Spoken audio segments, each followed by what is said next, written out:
we're going to talk about Section B. Now, you can take each of these classes independently of one another, but they do kind of work together. If you want to understand the whole form, you want to take understand all the different sections. Now, the elevation certificate is a document. Sorry about that, guys. So its elevation certificate is a document. It's used as a supporting document for a letter map amendment. It's also used to rate flood insurance, and it is also used to determine if a building is in compliance with community regulations. So I looked at the list of people who are attending. I've got a surveyor on the line, and I've got some community officials on the line. So if you're a community official, you want these elevation certificates to demonstrate that the buildings are in compliance with your regulations. Now, Section B is the mapping section of the elevation certificate form.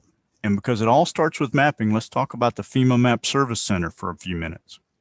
At the FEMA Map Service Center, msc.fema.gov/portal, you can find out information about flood maps. Now, if your flood maps are up-to-date digital flood maps, like we have in a lot of communities, you can simply type in an address and hit search, and it will take you straight to it. But I've got some people on here. Oh, let's just say you're from Strong City, for instance. That town has got an older paper flood map, and it is not a digital product, and it does not show up in the National Flood Hazard Layer. So if you type in an address, you're not going to get anything here. So if you're in a community with a paper map, you're going to have to go another route. Also, we sometimes find homes that are built in brand new subdivisions, and brand new subdivisions have brand new street names, and those street names haven't been updated into the national layers of mapping with all the different street names on them because it's a brand new street. So sometimes if you type in an address for a brand new street that was just created in a subdivision, it doesn't take you to the right place because it doesn't show up.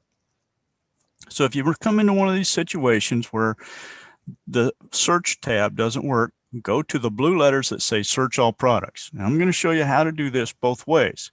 You need to know the easy way for sure, but the hard way will come up also sometimes. One way is more difficult. So if the easy way works, you just type in an address and it zooms right to it. Now here's a little helpful hint from me. I used to work at a building over at Forbes Field in Topeka, and if you look at the screen right now, you can actually see a red dot over the building I worked in, and over to the right of my building, you can see the airport runways for Forbes Field.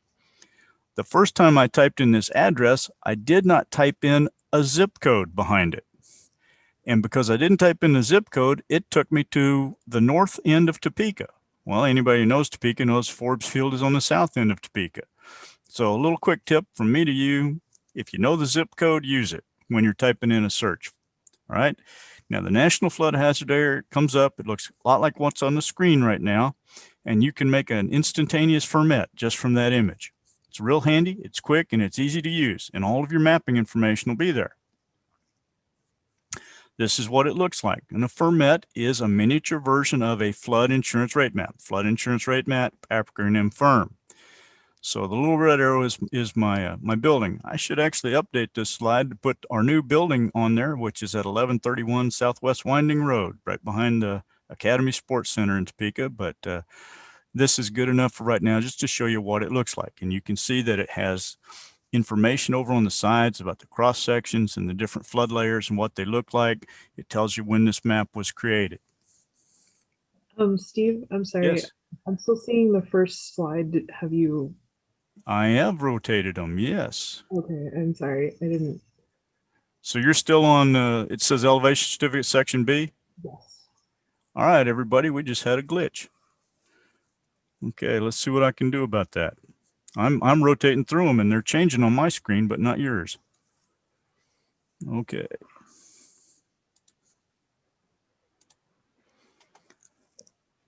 Okay, I'm seeing something different. Yeah, now I'm on the Map Service Center. Okay, I don't know what changed. All right. I'm going to back it up just a minute. Okay.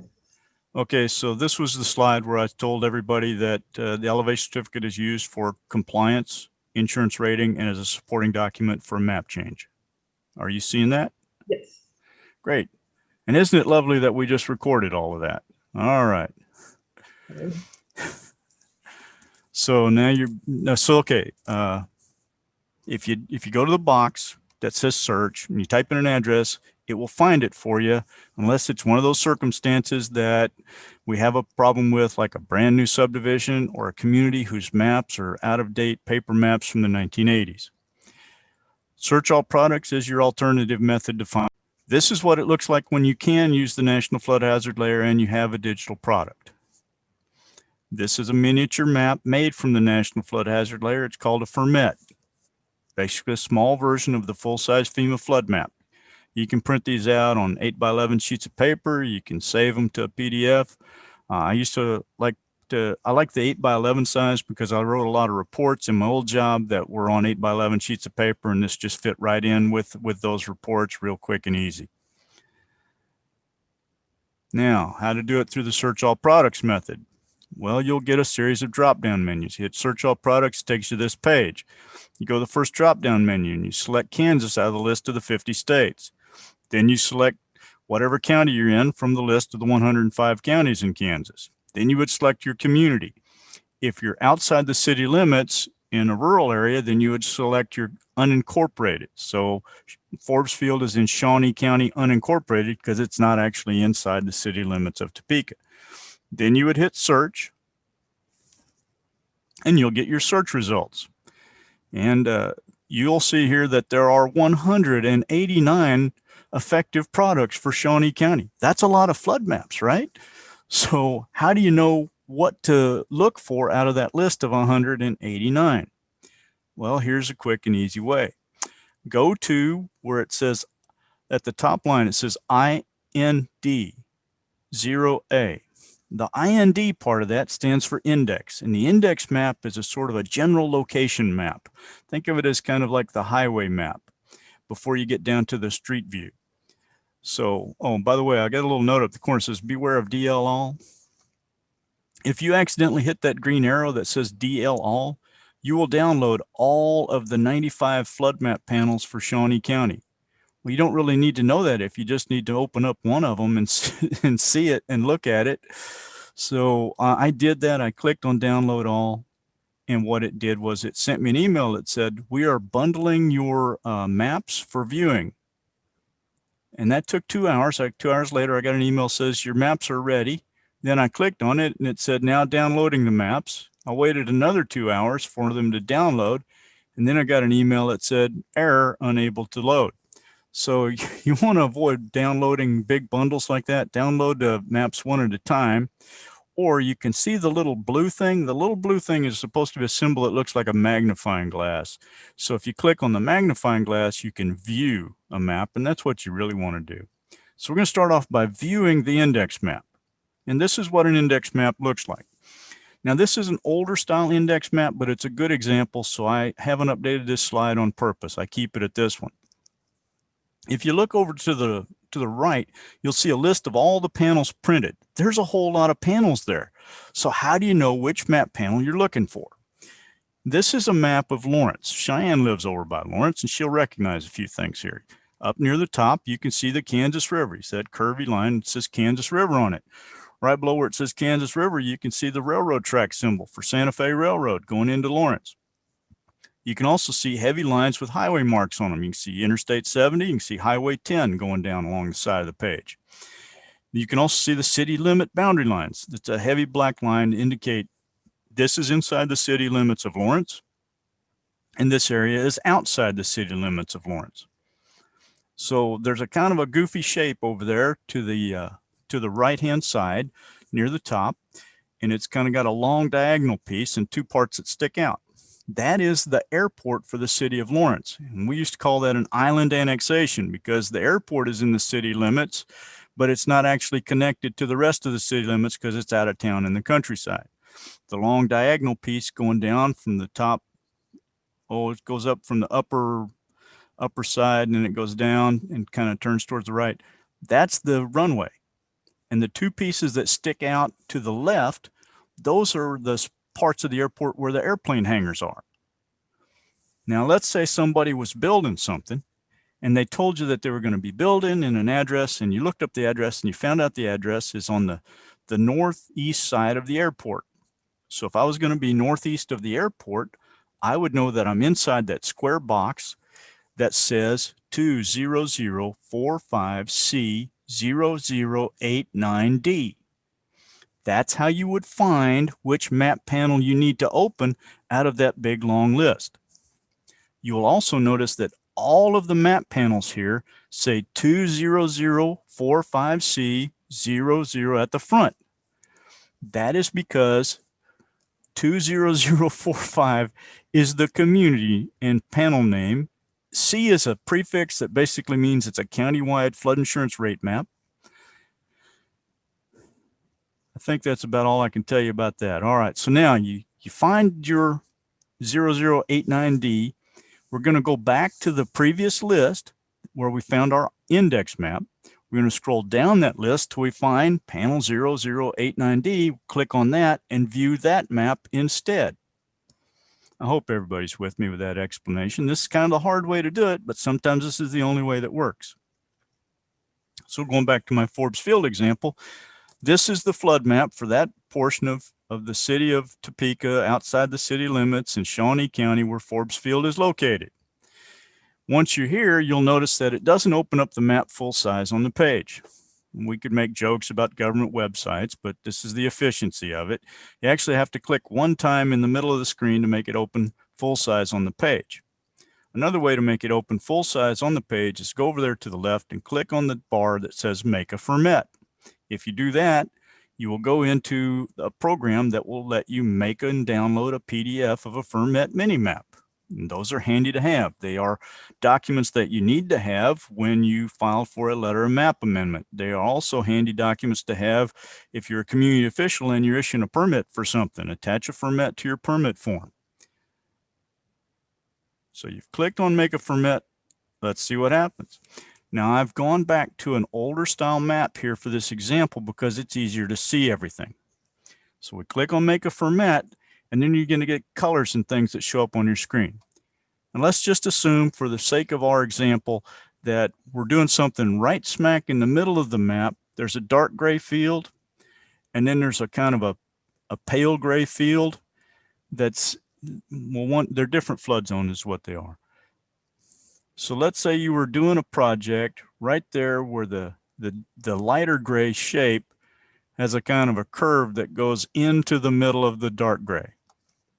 Now, once you click on Make a Fermet, you'll get pink and green boxes.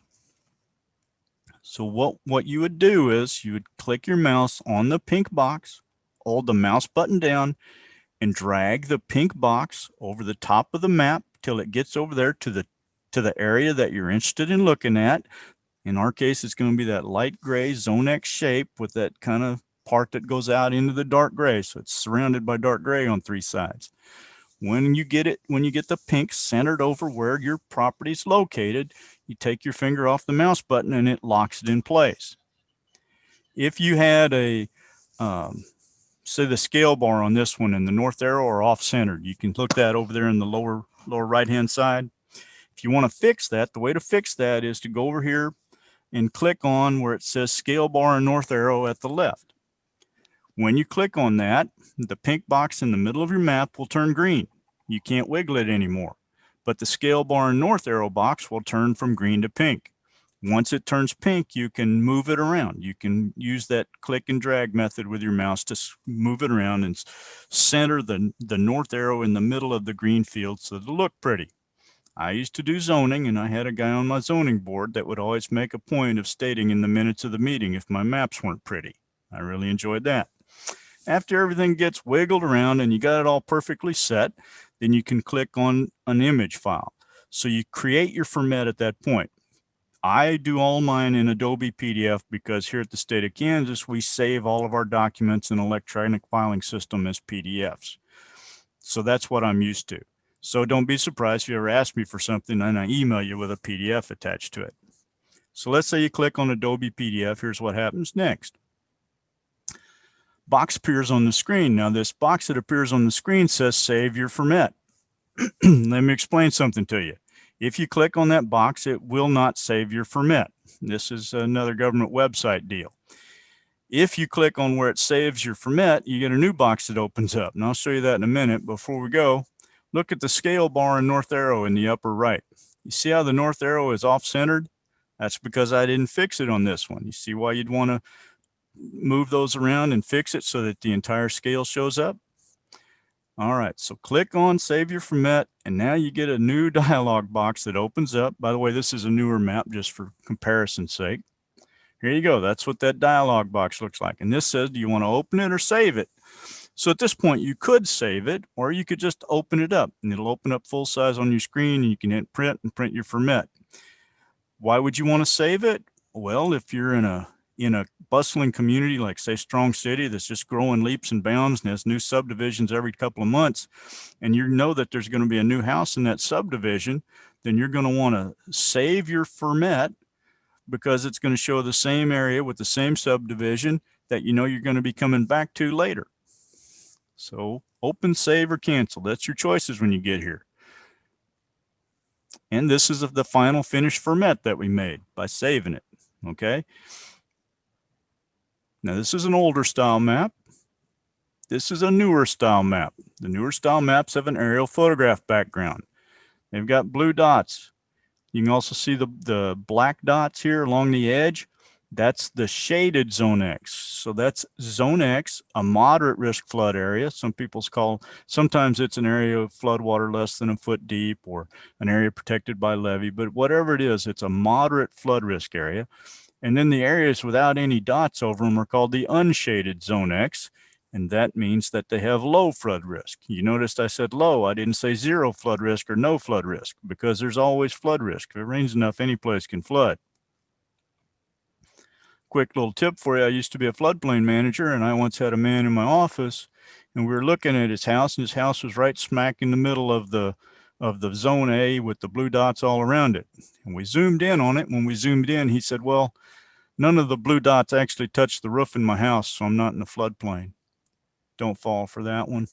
Okay, now let's talk about this line B 1 through 8. So lines 1 through 8, you can see this all stuff that comes off the maps. NFIP community name and community number. Those are listed right there on the flood maps.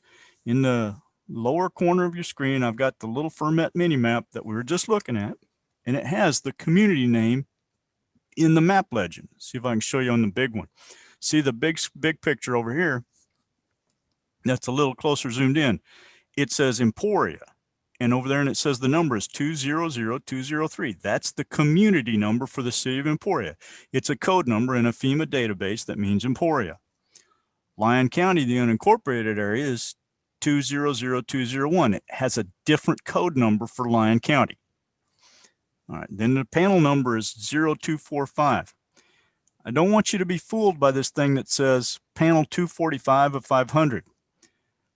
The actual full map number with the panel included is down at the lower right hand. It says 20111C0245D. That is the full map and panel number. So up here where it says community name and community number, it would be something like Emporia 200203. Now, I have seen elevation certificates that said community name, but they didn't include a number behind it. County name, B2. That one's pretty easy. I don't see that getting wrong too often. B3. I have never seen B3 done incorrectly before. B4, map and panel number. I have seen that one done wrong a bunch of times. And the most common mistake is they would just write in there 245. They would write in 245 without doing the full number. You have to include the full number. On line B5, it asks you for the suffix. The suffix is that letter D at the very end. What they do is when they update maps, they sometimes change that. So if they were to get a new map for Lyon County, that D might change to an E next time around. That's an indicator of how many times maps have been updated. B7 is the effective date of the flood map, all right? That's right there in the map legend. If you look close near the bottom of the screen, it says effective date February 20th, 2008. So all of this information that we were just being asked for is in the flood maps, and you'll find it almost all in the map legend. In line B8, it asks you for the flood zone. Now for the flood zone, it's not going to be in the map legend, it's going to be in the map itself. It's going to be in that picture. So if we're in the area with the blue dots, then we're going to be in zone AE. And you can see where it says zone AE right in the center to the lower portion of the picture in the ferment map. So I'm going to go back and show you it big so you can see it. It says Highway Road 150 at the very bottom edge, and then right above it, it says zone AE. That's your flood zone, an area with elevations. Okay, real simple stuff, but section B of the form is map information. And we just found 8 of the 12 things they're going to ask us for map information in one spot. That's why I went over how to make a fermet and how to look at flood maps on FEMA's Map Service Center. Okay, this is another example of what I was just talking about.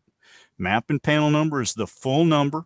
Okay, don't ever let somebody write panel 193 of 450 or just 193, like sure 20177C0. Okay, and the NFIP community number can be found right there on the map legend. So I've listed out some common problems, things I just talked to you about. And Cheyenne will give everybody these slides, so you'll have these to reference back on. B9, we haven't got to B9 yet. B9 is base flood elevations. And we're going to spend a little bit talking about that because that's another common problem that I see on elevation certificates. And the common problem I see with those is rounded off numbers. When it's an area with elevations and they have a flood insurance study and somebody puts a rounded off number in that column, I know they didn't crack open the flood insurance study and calculate the base flood elevation correctly.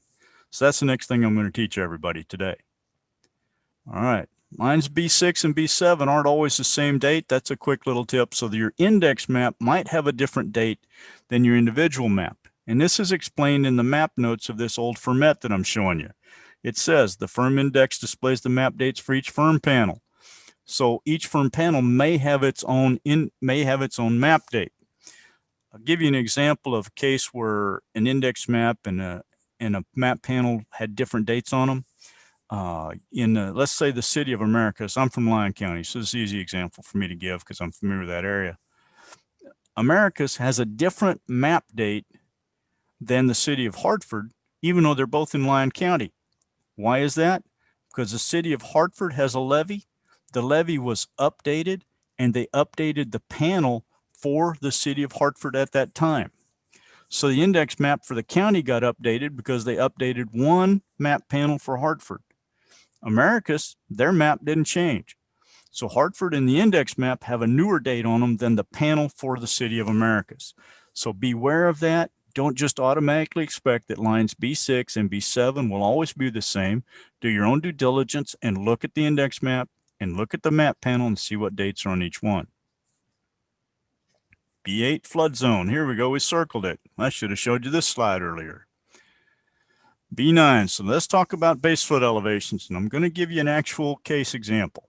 I've seen this exact thing happen multiple occasions. This is the second worst one. There was actually one worse than this. But here down in the bottom corner, I went to basically a street software on the internet, and I made a street map. And that little red A with the pin is saying this is where your property is. And you'll notice there's a stream channel, and it's kind of in a horseshoe bend in that stream channel near Southwest Dry Creek Road. And if you follow the stream channel around, you can see a kind of the stream channel takes kind of an odd shape to it. If you look now on the fermet map, that's kind of behind it, but I've got it over to the side where you can see it. You can see that horseshoe shape where our red pin is right between cross sections L and cross sections M. And then further upstream, you'll recognize that weird squiggly shape in the stream channel. So we have a pretty good idea exactly where our building is in our fermet map right now.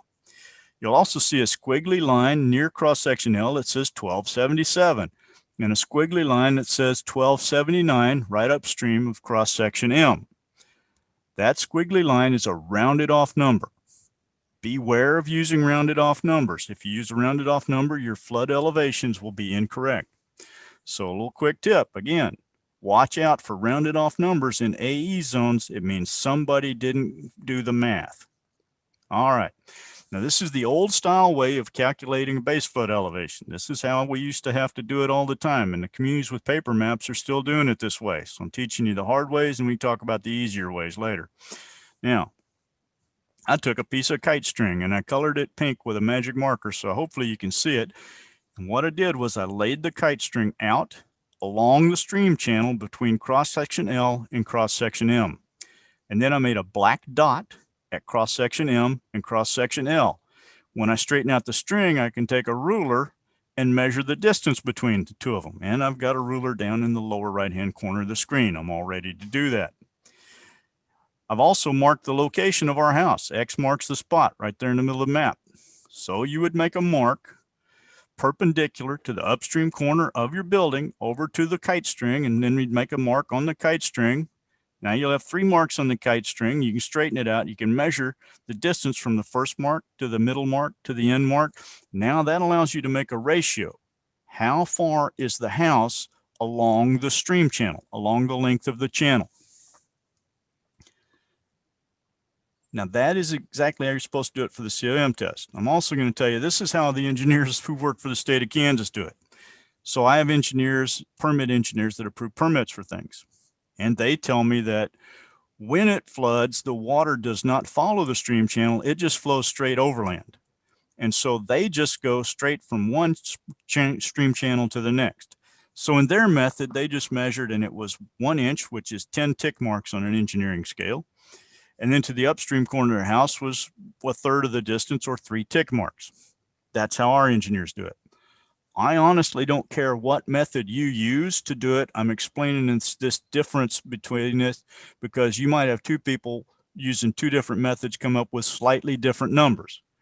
As long as you use a method that you're willing to defend and you can show your work, you're going to be okay with me.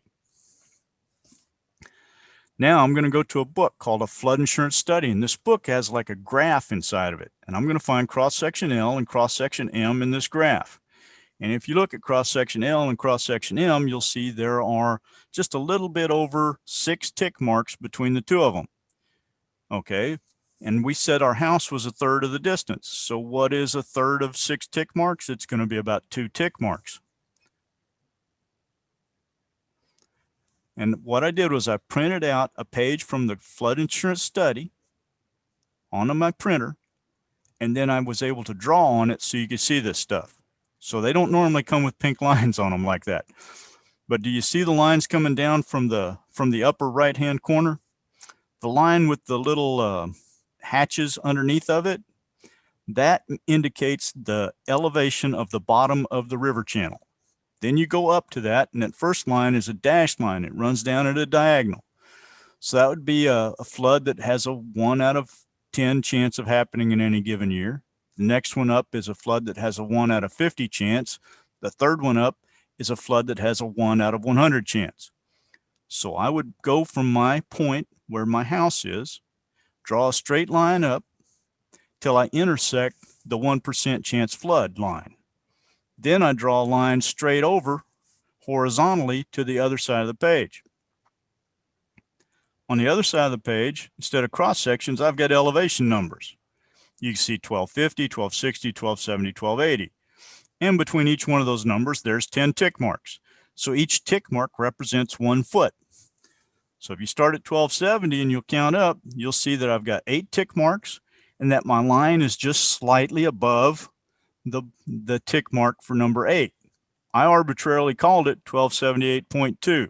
If it had been in the middle of the box, I would have called it 1278.5. If it had been in the upper part of the box, I would have called it something else. Kind of look to see how close it is to the top edge.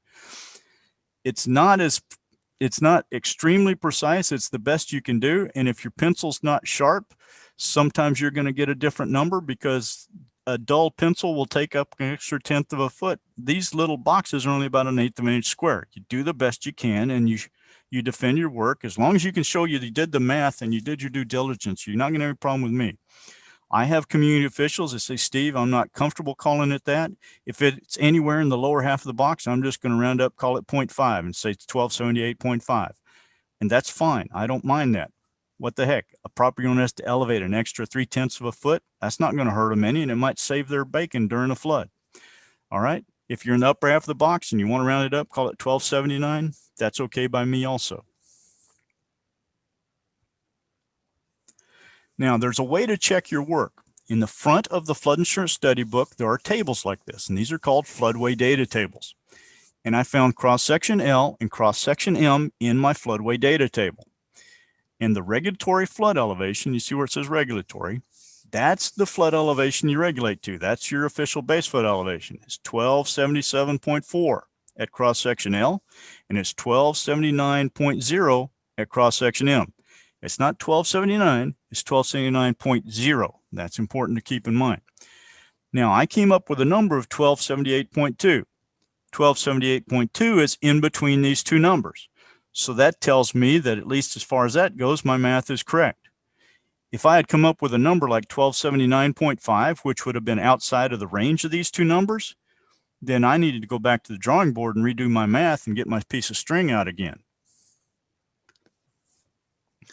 This is the actual base flood elevation that was used for that property. They calculated a base flood elevation of 1277. You'll notice it doesn't say 0.0 or anything else. It says 1277. And the top of the bottom floor of the building was elevated to 1278.1. Well, we calculated base flood elevation at 1278.2. So this building is 1/10 of a foot below the base flood elevation. And more importantly, this community has a requirement to elevate 1 foot above the base flood elevation, and everybody on this call does also. So it's actually 1.1 feet below the level it needed to be to comply with their regulations. So that's kind of a problem. How did the surveyor come up with 1277? I'll tell you real easy. What he did was he took the rounded off number off of the flood map, those little squiggly lines with numbers next to them. Not only did he use a rounded off number that had been rounded down, he used a downstream number. So he took a downstream number that was lower. That number was rounded down. That made it lower still. And that's how he came up with a bad elevation. So it's always important to always use the flood insurance study wherever one exists. We're going to talk about section C tomorrow, but here's a quick tip for you. If you look at your base flood elevation in line B9 and compare it to the lowest adjacent grade in section C, part 2A, you might find out if the property qualifies for LOMA real quick and easy. Because if the ground is higher than the floodwater is predicted to reach, there could be a mistake in the mapping and the property could qualify for LOMA. This isn't a LOMA class, but I'm throwing that in for free. All right, line 10, what is the source of the base flood elevation? In the example I just gave you, the source of the base flood elevation was the flood insurance study. Now, sometimes people will not use the flood insurance study because it's a zone A and there is no flood insurance study and there's no elevation numbers on the map. In that case, they might be going to the state of Kansas and asking for help with a base flood elevation. And this is a statement they should make when they are including a base flood elevation developed by the state of Kansas. We have two ways of doing it. We also have a website. So if you have a new enough map, you can just go to our website, find cross sections in A zones that cross sections don't show up in FEMA's official map. We figure if those cross sections were good enough to create the map, they're good enough for us to share as best available information. Where absolutely nothing else works, then you would go to our BFE portal. And this is what our BFE portal looks like. You log in, you register, you get an official password.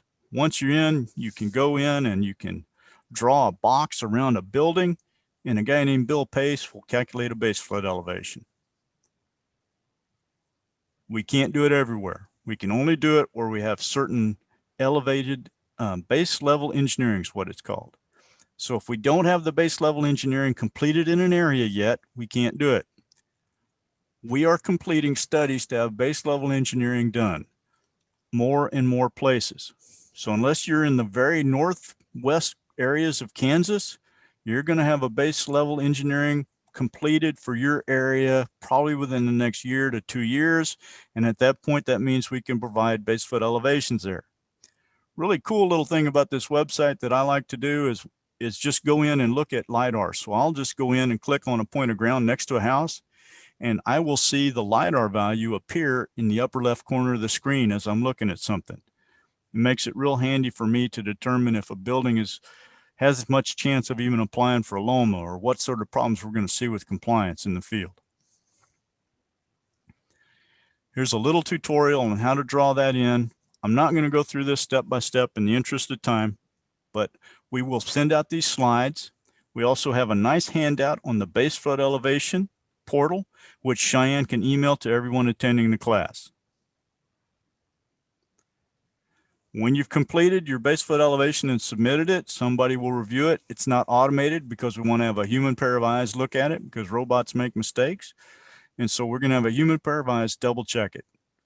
A common problem we have is that you might be in an area where you have 2 or even 3 different flood sources. Imagine a place where 2 streams converge and the house is in between them. We need to look and make sure that we are pulling the base flood elevation from the correct stream source that would most likely flood the property.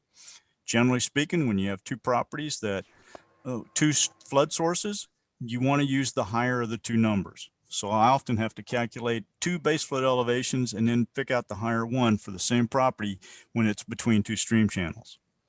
You'll get an official looking letter that looks just like this. These official looking letters are handy to attach to elevation certificates and letters of map amendment requests. They're also handy to have in your permit files. All right, so here's the close-up of the language in this letter so you can see exactly what it says. It gives you the lowest adjacent grade from the LiDAR. It also tells you that the effective date of the map, that was something we needed to know for another section line B10.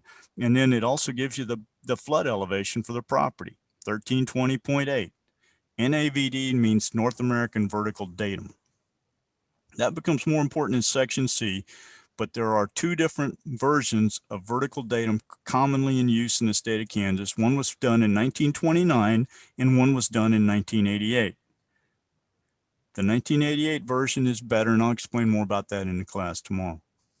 Now, you could also, if all else fails, go to the Army Corps of Engineers, and they will calculate a base flood elevation for you. This is a letter from the Army Corps of Engineers, so you can see what a letter from the Corps looks like. The Corps generally charges a fee of approximately $350 for this service. They will sometimes reduce that fee if they've already calculated, say, one for the house next door, because they don't have to do as much groundwork to calculate it. They will want to have cross sections. 10 years ago, they would require the surveyor to go out and shoot a cross section of elevation points.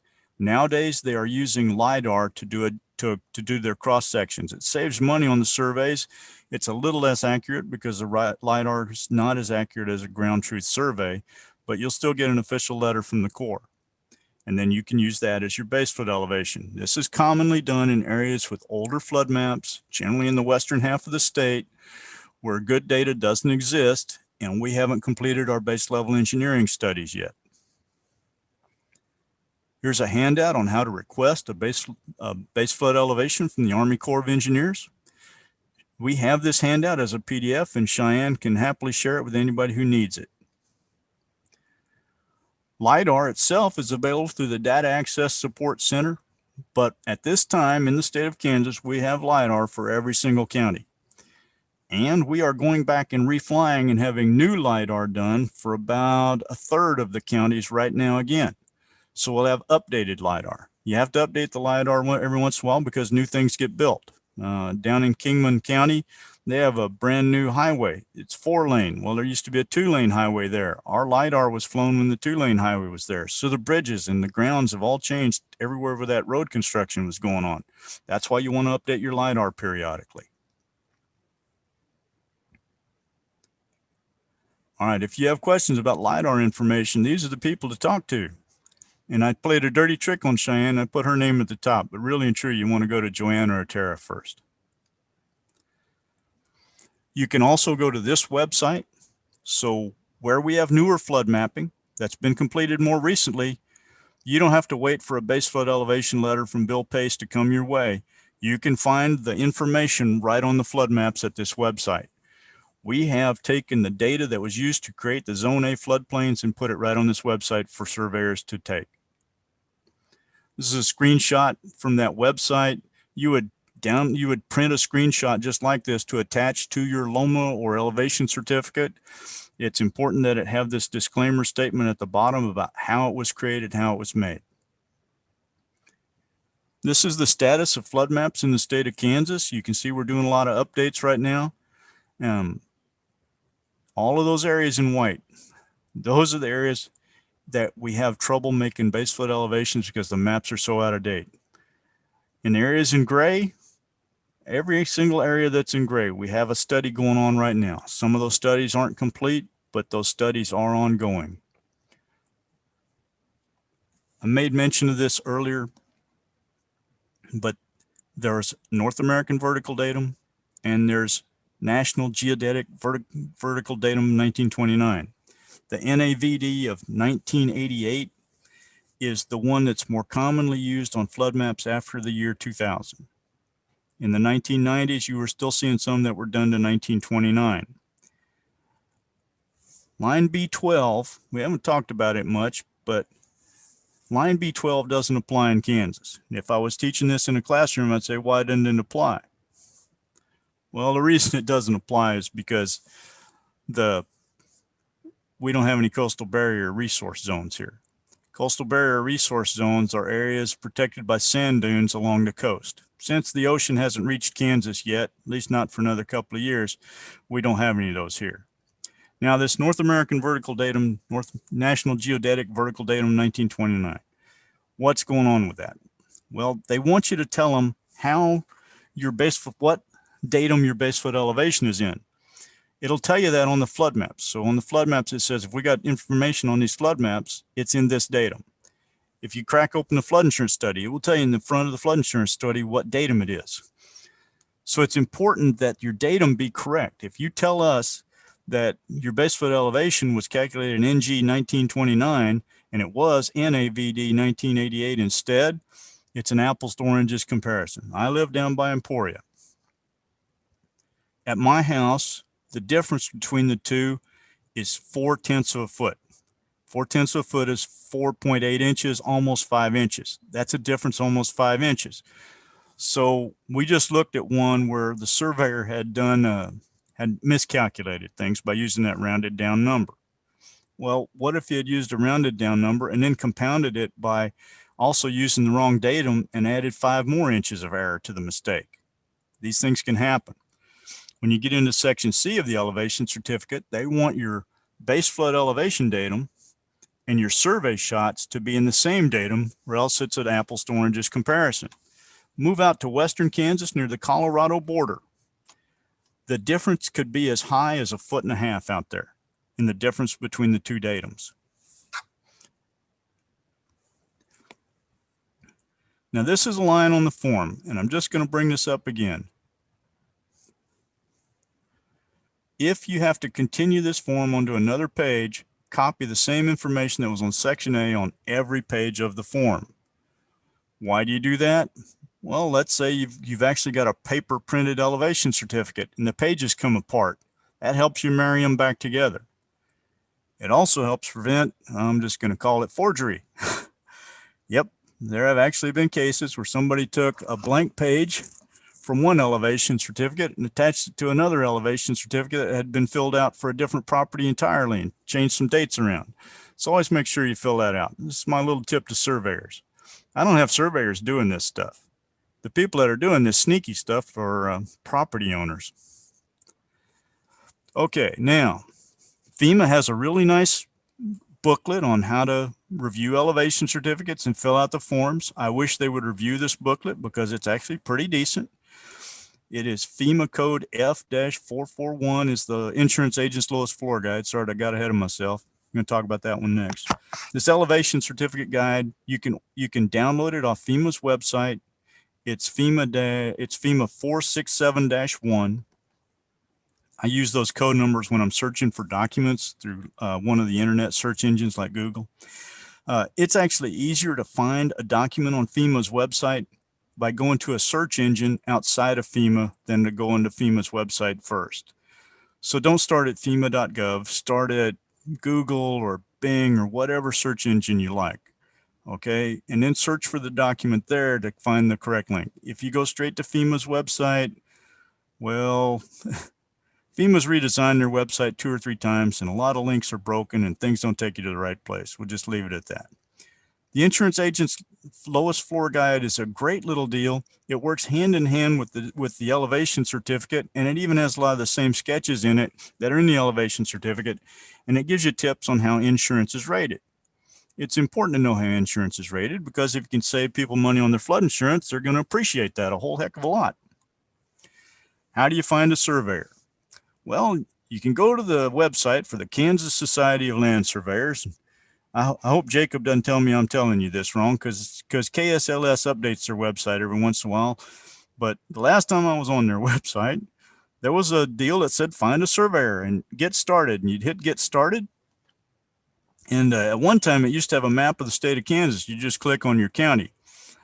Now it's a different type of search deal where you can get a list, and you can search by county and get a list of the surveyors that do business in your county where you're at.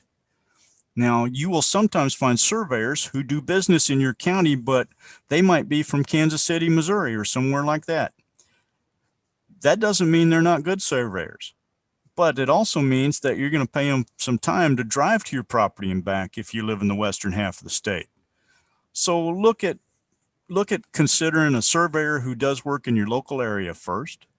Then when you call the surveyor, ask them, have you ever done a FEMA elevation certificate before? If the surveyor says no, then you say, thank you very much, and you hang up on them. Don't be somebody's guinea pig for their very first elevation certificate, because they might make a mistake on a form they've never filled out before, and these forms can be a little complicated. So hire somebody who's done a FEMA elevation certificate before. Now, maybe they haven't done an elevation certificate before, but it says, I've taken Steve Samuelson's class on how to do it. Well, then you definitely want to hire them. Okay. After you ask them about whether or not they have experience with these FEMA forms before, you want to be a smart consumer and talk to the surveyor about the price. And you also want to ask them how soon they can come out. Some of the best surveyors in the state of Kansas are very busy surveyors because everybody knows they're the best. So you want to hire a surveyor that has experience and can come out and do your property soon. Example would be if you're waiting to close on a mortgage, and the bank wants the elevation certificate done before the closing date for the mortgage, and that might only be 2-3 weeks away. I commonly get phone calls. I can't even tell you how many times where somebody's called me and said that they are closing on their house tomorrow and they need an elevation certificate done this afternoon. I don't know if there's any Jacobs on the line. When we go off into our question and answer period, I want to find out from any surveyors who are listening how many times they've had that question asked of them how soon they can come out. All right. Now we're about to go into the Q&A part, and Cheyenne has been monitoring the chat, so I hope we've got some good questions. And Cheyenne, you can take everybody off mute and start asking questions. I'm going to leave my screen up for a minute though. Okay, thanks, Steve. Yeah, we do have one question in the chat. So when determining sorry, this is from Jacob. When determining the base flood elevation for a building or property, you want to use the point on the building or property that is furthest upstream. That is correct. That is correct. And that statement's not necessarily in the elevation certificate instructions, but that statement is in the letter map amendment instructions. Nice. Yeah, that's good to know. And yeah, so if anyone else has any other questions, you can go ahead and unmute yourself if you want to ask. Jacob, you're a surveyor. Take yourself off mute and tell me, have you ever had anybody call you and say they needed a survey like that afternoon or that day? We haven't had I guess that day, but I have had some where someone's got a home loan and they have already hired their carpenter and all these other people, and they're supposed to come out in a week, and they need the LOMA before then, and so they want a letter map amendment within a week. Yeah. So FEMA legally has 60 days to review those. So even if you send it in within a week, they're not going to have it. Correct. You know, it takes some lead time to get the survey crew out there, and then you have to come back and use the information that they got to even see if they're out of the floodplain first. And then if all of that is true, then you can go to FEMA, and then you're at FEMA's mercy to see Yeah. how long it'll take them to get back, which can either, sometimes it's been only a few days and sometimes it's been past the 60 days. So Yeah. And Jacob, have you signed up for the ELOMA program? yeah, I've done the ELOMA program before. That's usually how we submit our LOMAs. So do you get them automatically approved then when you use? Tip, Typically the ones that we've worked on have been, I guess the ones at least I've worked on personally, they've all got flagged for audit, whether it's been a zone. There a lot. We did a mass Loma in the city, and they did. It was a zone A, so all Sure. those automatically got flagged for audit. Because they want to verify the elevation is Yeah, essential. I have not submitted one that's got approved automatically, but usually it's because there was something worth auditing. I know one surveyor that had one approved within 2 hours. I have not seen it that quick. I have seen. Obviously not. No. I've seen it 2 or 3 days before. I think that's the quickest. All right. So. Okay. So any other questions from out there? Because we actually finished ahead of schedule. Yesterday I ran long.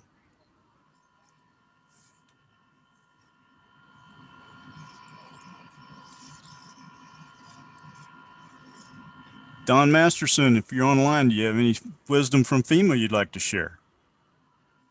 Oh, no, I'm good to go. I was just been sitting here listening to you guys. All right. The presentation. That was the voice of Don Masterson. He's our FEMA rep for the state of Kansas. So if anybody ever needs to talk to a FEMA person, just get with me, and I've got him on speed dial. I'll send you straight to him. So if you want your certificate, go ahead and send me an email and make a request for that. Any of the resources or publications that Steve mentioned either today or yesterday, I could send those to you as well. And as he said, if you have questions about LiDAR, Tara or Joanna from DWR are who to get in touch with, but I can send you the websites that we talked about. Okay. And other than that, please join us again tomorrow for our last part to cover CD and E sections of the elevation certificate at the same time. So. All right. I had scheduled more time for questions and answers, so it looks like we're getting done early.